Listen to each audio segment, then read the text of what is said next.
veseli.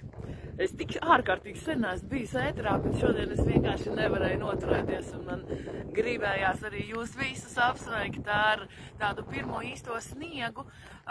Šodien ir arī pirmā saules diena, un saulīte ir iegājusi strēlnieka zīmē, un tas ir atkal tik zīmīgi, tas ir tik ārkārtīgi es esmu tik ārkārtīgi pārpriecīga par šo sniegu, jo atkal daba ir tieši tā, kad parāda, ņem cilvēku un skaties.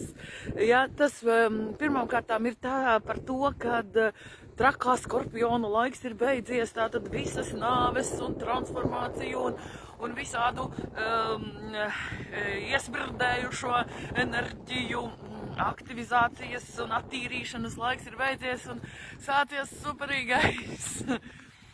superīgais ziemas laiks, kurā mēs varam cerēt, ticēt un visādi savādāk baudīt savu iekšējo pasauli.